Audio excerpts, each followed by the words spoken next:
क्या यूरोप के दरवाजे पर एक नया प्रवासी संकट दस्तक दे रहा है? क्या मध्य पूर्व में बढ़ता तनाव अब और बड़े सैन्य टकराव की तरफ बढ़ रहा है? क्या गजा को लेकर हुई एक बड़ी डील पर अब नए सवाल खड़े हो गए हैं? और क्या ईरान और अमेरिका के बीच जारी तनातनी अब यूरोप तक पहुंचने लगी है?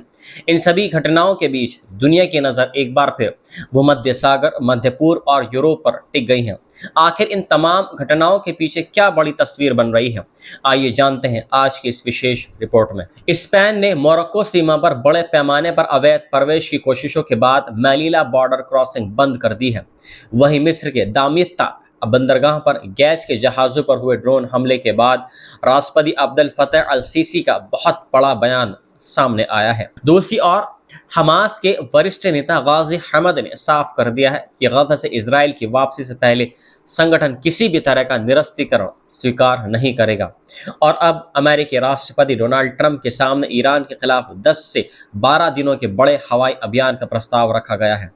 उधर ईरान ने बुल्गारिया द्वारा अमेरिकी सैन्य विमानों को अपने एयरबेस इस्तेमाल करने की अनुमति देने पर कड़ी आपत्ति दर्ज कराई है। अब सबसे पहले बात करते हैं यूरोप से आई उस बड़ी खबर की जिसने स्पेन और मोरक्को की सीमा पर अचानक तनाव बढ़ा दिया है। स्पेन ने अपने उत्तर अफ्रीकी क्षेत्र मेलीला और मोरक्को के बीच स्थित बैनी एंजार सीमा चौकी को अस्थायी रूप से बंद कर दिया है। ये फैसला उस समय लिया गया है जब बड़ी संख्या में अनियमित प्रवासियों ने एक साथ सीमा पार करने की कोशिश की। मेलीला के प्रशासनिक प्रमुख जुआन हौसे एम्ब्रोडे के अनुसार लगभग 3 से 4 हजार लोगों ने शहर में प्रवेश करने का प्रयास किया। इनमें कुछ लोग समुद्र के रास्ते पहुंचे जबकि कुछ ने जमीनी सीमा पार करने की कोशिश की। उन्होंने कहा कि हालात कंट्रोल में हैं और मोरक्को की सुरक्षा एजेंसियों ने भी सहयोग किया है। हालांकि कहानी यहीं खत्म नहीं होती है।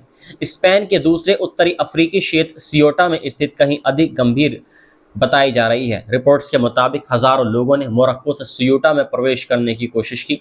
कई लोग तैरकर समुद्र के रास्ते पहुंचे जबकि कई सीमा पार करने के दौरान हिंसक झड़पों में शामिल हो गए। स्थानीय रिपोर्ट्स के अनुसार इस दौरान कई लोगों की मौत भी हो गई है।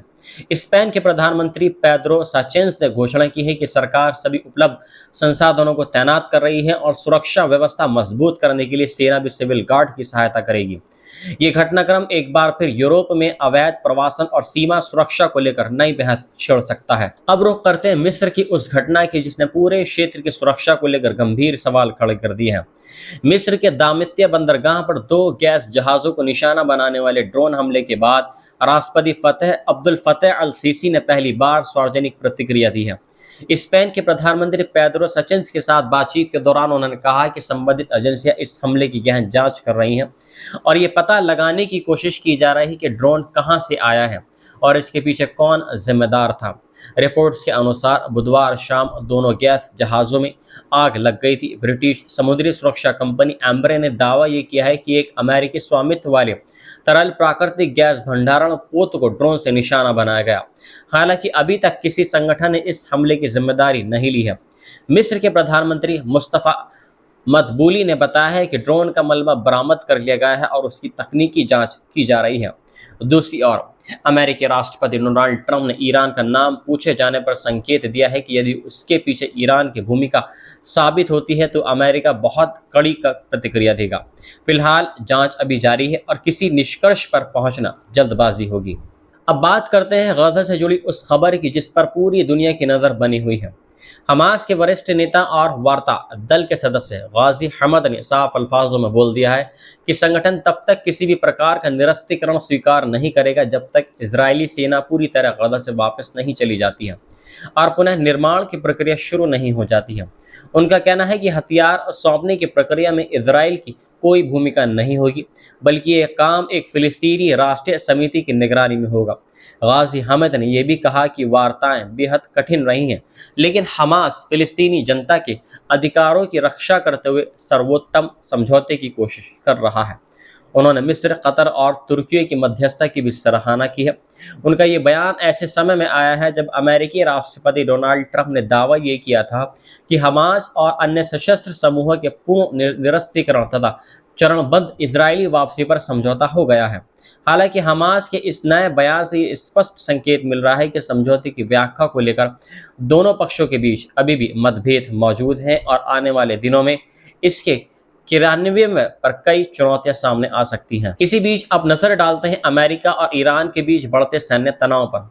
अमेरिकी मीडिया रिपोर्ट्स के अनुसार अमेरिकी सेंट्रल कमांड यानी सेंटिकॉम के प्रमुख एडमिरल ब्रैड कूपर ने राष्ट्रपति डोनाल्ड ट्रंप के सामने ईरान के खिलाफ 10 से 12 दिनों तक चलने वाले व्यापक हवाई अभियान का प्रस्ताव रखा है। रिपोर्ट्स में दावा यह किया गया है कि इस अभियान का उद्देश्य ईरान की मिसाइल और ड्रोन क्षमताओं को गंभीर रूप से कमजोर करना है, ताकि भविष्य में अमेरिकी ठिकानों पर होने वाले हमलों का खतरा कम किया जा सके। बताया जा रहा है कि ये प्रस्ताव उन हमलों के बाद सामने आया है जिनमें 4 अमेरिकी सैनिकों की मौत हो गई थी। हालांकि अमेरिकी सैन्य नेतृत्व के भीतर इस योजना को लेकर पूरी सहमति नहीं है। जॉइंट चीफ्स ऑफ स्टाफ के अध्यक्ष जनरल डैन कैन ने कथित तौर पर चेतावनी दी है कि अमेरिका के पास वायु रक्षा इंटरसेप्टर मिसाइलों का भंडार तेजी से कम हो रहा है और किसी बड़े अभियान के दूरगामी परिणाम हो सकते हैं। पेंटागन ने हालांकि कहा है कि रक्षा विभाग के वरिष्ठ अधिकारी अपने मिशन को लेकर एकजुट हुए हैं। फिलहाल राष्ट्रपति ट्रंप इस प्रस्ताव पर विचार कर रहे हैं और अंतिम निर्णय सामने आना अभी बाकी है। अब बात करते हैं उस कूटनीतिक विवाद की जिसने ईरान और यूरोप के बीच तनाव बढ़ा दिया है। ईरान के विदेश मंत्री अब्बास अराक्ची ने बुल्गारिया द्वारा अमेरिकी सैन्य विमानों को अपने बेजमर एयरबेस के इस्तेमाल की अनुमति देने पर कड़ा विरोध दर्ज कराया है। ईरान का कहना है कि किसी तीसरे देश के खिलाफ सैन्य कार्रवाई के लिए अपनी भूमि उपलब्ध कराना अंतर्राष्ट्रीय कानून की भावना के बिल्कुल विपरीत है। अराक्ची ने बुल्गारिया के इस फैसले पर पुनः विचार करने की अपील की है और संयुक्त राष्ट्र महासभा के उस प्रस्ताव का भी हवाला दिया है जिसमें किसी देश की भूमि का उपयोग आक्रामक कार्रवाई के लिए किए जाने को गंभीर विषय माना गया है। इसी सिलसिले में ईरानी विदेश मंत्री ने ग्रीक साइप्रस प्रशासन के विदेश मंत्री से भी बातचीत की। उन्होंने इस बात पर जोर दिया है कि किसी भी विदेशी सैन्य अड्डे का इस्तेमाल ईरान के खिलाफ नहीं होना चाहिए।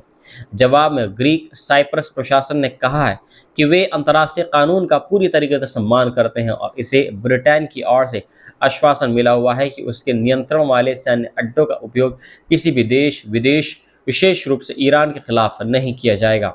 इन सभी घटनाओं को एक साथ देखें तो तस्वीर काफी व्यापक दिखाई दे रही है। एक तरफ यूरोप अवैध प्रवासन की नई चुनौती से जूझ रहा है, दूसरी तरफ गजा में युद्ध विराम और निरस्त्रीकरण को लेकर अभी भी कई अनिश्चितताएं बनी हुई हैं। वहीं अमेरिका और ईरान के बीच बढ़ता सैन्य तनाव तथा यूरोपीय देशों की भूमिका इस पूरे संकट को और जटिल बना रही है। आने वाले दिनों में ये देखना बेहद अहम होगा कि क्या कूटनीतिक प्रयास हालात को शांत कर पाते हैं या फिर दुनिया एक और बड़े क्षेत्रीय टकराव की ओर बढ़ रही है। फिलहाल इन सभी घटनाओं पर पूरी दुनिया की नज़र बनी हुई है।